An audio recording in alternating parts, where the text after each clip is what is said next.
बंधुओं, आप में बैठे प्रेम रूपी परमात्मा को प्रणाम। अयोध्या कांड का मध्य आज के विशेष संदर्भ में, अयोध्या कांड के मध्य में जो केवट संवाद से प्रारंभ होता है और भरत मिलाप तक प्रेम की जैसी अनवरत वर्षा होती है, उसे समझना तो सरल है, उसको अनुभव करना भी सरल है, पर उसे अभिव्यक्त करना बहुत दुस्साध्य कार्य है। मुझे तो ऐसा लगा गोस्वामी तुलसीदास जी का यह एक महाकाव्य वस्तुतः प्रेम काव्य ही है, क्योंकि इसकी कथा, इसके कथानक, इसके संवाद, इसके पात्र और देश काल और परिस्थिति और शायद गोस्वामी जी का लक्ष्य इस कथा के माध्यम से समाज को प्रेम के रंग में रंग देना था।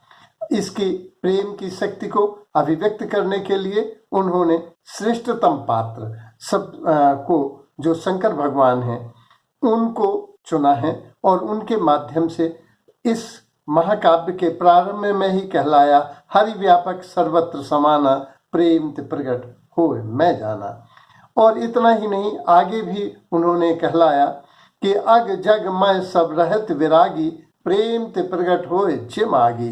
जिस तरह अग्नि प्रगट होती है थोड़ी सी लकड़ियों को जला देने से, उसी तरह से प्रेम को प्रकट करने पर, प्रेम को अभिव्यक्त करने पर, प्रेम को व्यवहार में लाने पर यह परमात्मा तक की प्राप्ति हो सकती है। प्रेम की शक्ति की पराकाष्ठा तो देखिए, प्रेम परमात्मा को भी पुत्र के रूप में ले आता है और पुत्र परमात्मा बनकर कौशल्या की गोद में आ जाते हैं और वो कहते हैं, तब वो कहती हैं, प्रार्थना करती हैं, भक्त प्रार्थना करती हैं कि माँ प्रार्थना करती हैं कि तजहुतात यह रूपा, और सुनकर उन्होंने रोदन ठाना। तो परमात्मा भी पुत्र हो जाता है, परमात्मा भी आज्ञा मानता है। दशरथ जी से कहते हैं, दशरथ जी, पितु आशीष आयुष मुहि दीजिए, हर्ष समय विस्मय कथ कीजिए, मुझे आप आज्ञा दीजिए और आशीर्वाद दीजिए। प्रेम की पराकाष्ठा तो देखिए कि प्रेम में परमात्मा पुत्र हो गया है और वह आयुष माने आशीर्वाद भी मांगता है और साथ में आज्ञा भी मांगता है। तो पृथ्वी पर भी इसी तरह की घटना हुई। संत अगस्तीन के पास कुछ लोग पहुंचे जिनकी अलग अलग मांगे थी। कुछ कहते थे हमें पद चाहिए, प्रतिष्ठा चाहिए, सम्मान चाहिए, हमको स्वर्ग चाहिए, हमको सन्यास चाहिए। कुछ लोग बोले हमें स्वर्ग चाहिए, कुछ बोले हमें मोक्ष चाहिए, कुछ बोले कि हमें संसार का समस्त सुख, श्रेयस, समृद्धि प्राप्त हो। तो इस तरह से विविध मांगों के मध्य उन्होंने कहा, और हमें ज्यादा मत बताइए, एक ही लाइन बताइए ताकि हम संसार में सब कुछ पा सकें और स्वर्ग भी पा सकें और संसार भी पा सकें। तो अगस्तीन वाणी में कुशल व्यक्ति थे। वो बोले, आप लोग एक वाक्य मांग रहे हैं, एक वाक्य नहीं, मैं एक शब्द देता हूं। मेरे प्रिय शिष्यों, प्रेम, प्रेम को जियो, तुम संसार भी पालोगे, सन्यास भी पालोगे और स्वर्ग भी पालोगे। और उनके शिष्यों ने इसको जिया, इसको पिया, इसको आचरण में लाए और उन्होंने संसार के सुख भी भोगे और स्वर्ग के सुख भी भोगे। तो प्रेम बहुत बड़ी शक्ति है। इसीलिए डॉक्टर राधा कृष्णन ने कहा था प्रेम को समझाते हुए कि प्रेम पृथ्वी पर परमात्मा की अनुपम देन है, उपहार है परमात्मा का। आचार्य रजनीश ने कहा था, यह स्वर्ग से उतरी पृथ्वी पर परमात्मा की परम अनुकंपामयी किरण है। खलील जिब्रान ने कहा था, प्रेम का अर्थ लेना नहीं है, प्रेम का अर्थ देना है। जिनको प्रेम करने की इच्छा हो, उन्हें भस्मीभूत हो जाने की आकांक्षा होनी चाहिए, उन्हें पिघल जाना चाहिए, उन्हें जीते जी मरने की आकांक्षा करना चाहिए। कबीर ने कहा था, ये खाला का घर नहीं, शीश उतारे भुई धरे। तो वो प्रेम को पा सकता है। शास्त्रों के अनुसार प्रेम से प्रार्थना का जन्म होता है, प्रार्थना से श्रद्धा जन्म लेती है और श्रद्धा से समर्पण का उद्भव होता है और उससे भक्ति होती है और भक्ति से परमात्मा प्राप्त हो जाता है। तो इस तरह से आत्मा से परमात्मा की ओर की यात्रा प्रेम से ही प्रारंभ होती है। प्रेम उठे तो प्रार्थना, प्रेम गिरे तो वासना। प्रेम प्रार्थनामय कैसे हुआ? सीता राम से कह रही हैं, राखो अवध जो अवध लगे, रहत न जन अहि प्राण। ये अगर आप हमको अवध में छोड़ते हैं तो प्राण नहीं रहेंगे। और लक्ष्मण प्रार्थना करते हैं कि गुरु पितु मात न जानो काहू, मैं आपको ही जानता हूँ, आप मुझे साथ ले चलें। तो जब प्रेम उठे तो प्रार्थना और गिरे तो वासना। गिरा जब ये गिरता है तो कामना का जन्म होता है, आसक्ति का जन्म होता है और ये प्रेम बड़ा विवत्स हो जाता है, ये बड़ा भयावह हो जाता है, विकृत हो जाता है। शूर्पणखा का प्रेम इसी तरह का था। वो काम से आसक्त थी, अकाम से आसक्त, आसक्त रूप पर आकर आकर्षित थी। आसक्ति में आकृति जरूर जोड़ी रहती है। तो उसी तरह से मंथरा अपने प्रेम का दुरुपयोग करना चाहती है। वो कैकई से कहती है, राजा ही तुम पर प्रेम विशेषी, राजा का तुम पर प्रेम है तो तुम उसका उपयोग कर लो। तो जब प्रेम गिरता है तो वह वासना बन जाता है, कामना बन जाता है, आसक्ति बन जाता है, मोह बन जाता है। जो ये प्रेम जो कामासक्त का प्रेम होगा, काम में भी प्रेम, कीचड़ में कमल भी होता है, तो उस तरह से काम में भी प्रेम हो सकता है, लेकिन कामी का प्रेम बड़ा विभत्स प्रेम होगा। जबकि जो भक्त का प्रेम है वो बहुत कोमल प्रेम होगा, बहुत सुंदर प्रेम होगा। प्रेम के सभी रूप मानस की कथा में मिलते हैं। वो प्रेम का तड़प तो देखिए, दर्शन त्रसत न आज लगी, प्रेम प्यासे नयन। जो प्रेम के प्यासे रहते हैं, क्योंकि प्रेम प्रतीक्षा भी करता है, प्रेम पत्थर में परमात्मा देख लेता है। और प्रेम की एक कहानी बड़ी अच्छी याद आ रही है, जिससे स्पष्ट हो जाएगा कि प्रेम की तड़फ क्या है। हमने सुना है कि रामचंद्र जी जनक के बगीचे को देखने आए हैं। तो दौड़े दौड़े एक मालन आई और वह कहने लगी कि शहर में 2 नवयुवक आए हैं और वे बहुत सुंदर हैं, तुम चलो। माली से अपने पति से बार बार प्रार्थना करने लगी कि तुम चलो, और इतने सुंदर हैं, इतने सुंदर हैं, इतने सुंदर हैं कि हो ना हो वे परमात्मा ही होंगे, तो तुम चलो। तो वो बोला, भगवान मैं यहाँ राजा जनक के आदेश से राजाओं को माला देने के लिए इस द्वार पर नियत किया गया हूँ, मैं अपना कर्तव्य छोड़कर कैसे जा सकता हूँ। तो वो बोली कि नहीं, तुम देख लो, जो परमात्मा होगा वो भी इतना ही सुंदर होगा जितने वो 2 नवयुवक हैं, और हो ना हो वे परमात्मा ही हो, तुम चलो छोड़ो।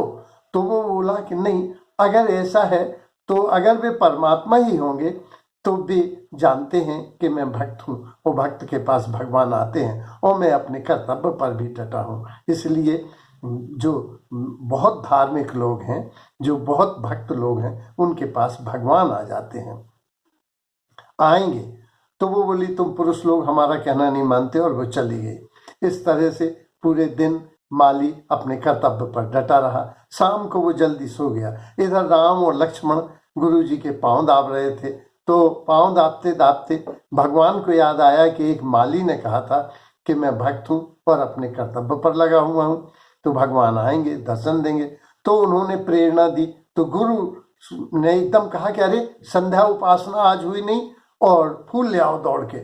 जबकि संध्या उपासना में फूलों की परंपरा नहीं है, लेकिन प्रेरणा थी, हुई। और वे दोनों गए, राम और लक्ष्मण, और उन्होंने हाथ जोड़कर कहा, माली दादा उस समय सो चुके थे। उन्होंने कहा, माली दादा आप आज्ञा दें तो हम कुछ फूल तोड़ लें, संध्या उपासना के लिए गुरु का आदेश है।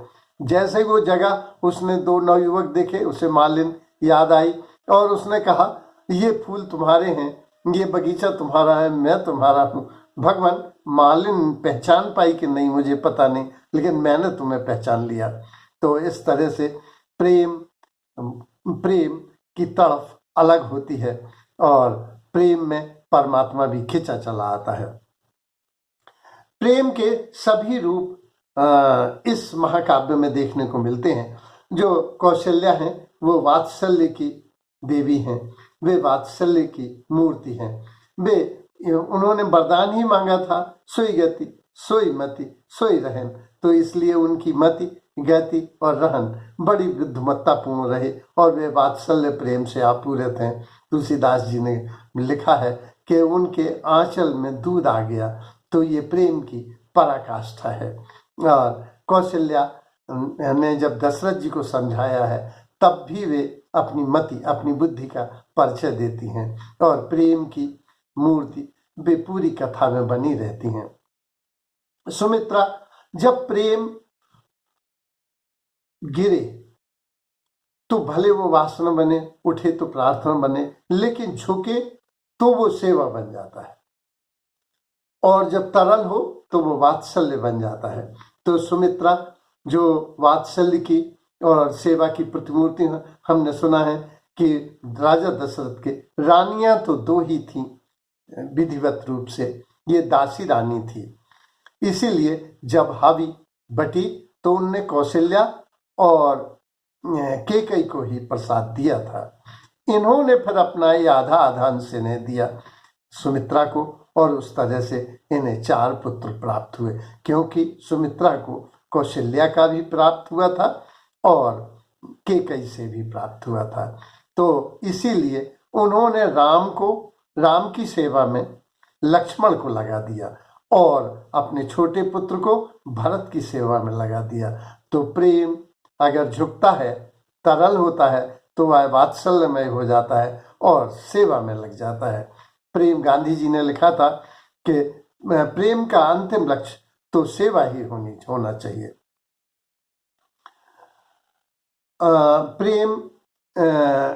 जब प्रेम की पुलक, प्रेम बहुत प्रमुदित होता है।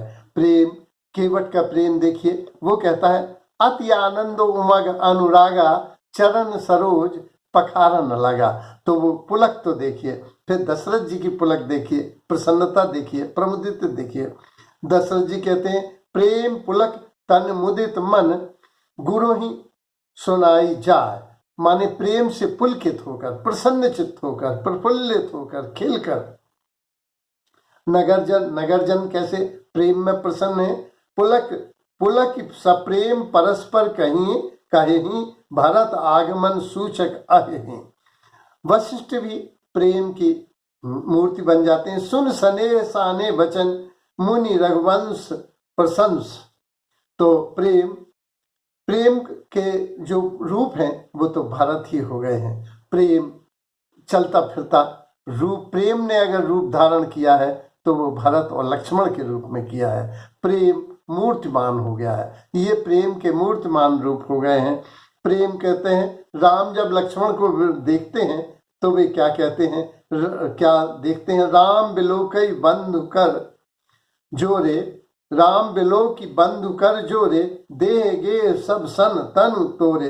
ये जब प्रेम उठता है तो न मन होता है, न तन होता है, न धन होता है, ये सब को छोड़े हुए हैं। एक कहानी है हमारे गांव घर के पास में, एक गणेशगंज नाम का गांव है जहां पस्तौर फैमिली है। 2 भाइयों में बंटवारा हुआ और बंटवारा कुछ इतना विषाक्त हो गया कि हल्दी भी बट गई। हल्दी बटना माने आखिरी, उन्होंने कहा हम तुम्हारा मुंह नहीं देखेंगे अब। बड़े भाई ने, जबकि उन्हीं ने पाला पोसा और ब्याह किया था, तो उसने कहा कि ठीक है अगर मुंह भी नहीं देखोगे। लेकिन क्या हुआ, बंटवारे के एक 15-17 रोज बाद वो पुताई कर रहे थे और नसेनी टूटी और वे गिर गए, तो उनकी रीढ़ की हड्डी में चोट आ गई और वो उन्हें अस्पताल भर्ती किया। गांव पूरा उन्हें दिखाया था। जैसे ही वो आए, अपने साइकिल टिकाई, तो उनकी पत्नी बोली कि वैसे तो गांव में पूरे गांव में फिरत हो और बड़े भैया की तबीयत खराब हो गई। बोले उन्होंने कहा था कि हमारा मुंह नहीं देखेंगे। तो बोले मैं जाती हूँ। तो कहा भगवान तू रुक, अब मैं ही जाता हूँ। और वो गए और दोनों भाई वहां ऐसे लिपट कर रोए। और एक की उम्र थी 70 साल और एक की 72 साल। तो वो बोले कि हम छोटी छोटी बातों पर बड़ी बड़ी बहसें कर उठे और जिनका कोई मूल्य नहीं था, और दो बूढ़े बच्चों की तरह रोए। तो बहुत देर से समझ में आती है पृथ्वी पर लोगों की बात कि ये तन, ये धन, ये मन सब यहीं छूट जाते हैं, प्रेम ही रह जाता है। और वो दो बूढ़े बच्चों की तरह रोए और निष्कर्ष को प्राप्त हुए। तो प्रेम के बिना क्या भक्ति हो सकती है? मानस में लिखा है, ज्ञान न सो है प्रेम बिन। बड़ा ज्ञान हो लेकिन प्रेम ना हो तो वो शोभा को प्राप्त नहीं होता। कबीर दास ने लिखा है, जिनके प्रेम नहीं होता वो तो मसान की तरह है। वो कहते हैं, सांस लेत बिन प्राण, जैसे खाल लोहार की, सांस लेत बिन प्राण। तो प्रेम के कुछ लक्षण होते हैं। प्रेम प्रतीक्षा करता है। सबरी ने निरंतर प्रतीक्षा की और सबरी उस रूप को अभिव्यक्त करती है। और अंत में सबरी भगवान के पास नहीं गई, भगवान के पास सबरी आए। तो ये विभीषण कहते हैं, तामस तन कछु साधन नाही, प्रीत न पद सरोज मन माही। तो जिस तरह से केवट ने कहा था, अति आनंदो मग अनुरागा, चरण सरोज पखार न लगा, उसी तरह से विभीषण कहते हैं, तामस तन कछु साधन नाही, प्रीत न पद सरोज मन माही। प्रेम देकर प्रसन्न होता है। सुमित्रा दोनों बच्चों को सेवा में लगाकर प्रसन्न हुई। प्रेम भस्मीभूत होना चाहता है। देखिए, कुंभकर्ण अपने भाई से प्रेम करता था, उसे मालूम था इस युद्ध का क्या परिणाम होगा, लेकिन वो युद्ध लड़ा और मारा गया। मेघनाद ने तो कहा था, पिताश्री आज का युद्ध मैंने लड़ा है और मैं जान गया हूं कि ये कोई विशेष शक्ति है और कल के युद्ध में मेरी पराजय और मेरी मृत्यु निश्चित है, लेकिन आपकी आज्ञा का पालन किया जाएगा और मैं ये युद्ध में जाऊंगा। तो ये प्रेम में भस्मीभूत भी हो जाते हैं। प्रेम की पराकाष्ठा पर भक्त पत्थर में परमात्मा देख लेता है और वो पत्थर भी पिघल उठता है। विनय प्रेम बस भई भवानी, खसी माल मूरत मुस्कानी। तो पत्थर भी पिघल जाते हैं। प्रेम में बहुत बड़ी शक्ति है। पशु पक्षी भी प्रेम की भाषा को समझते हैं। और अंत में मानस में तुलसीदास जी ने अंतिम निष्कर्ष कर, राम ही केवल प्रेम प्यारा, जान लियो जो जानन हारा। प्रेम को प्रणाम।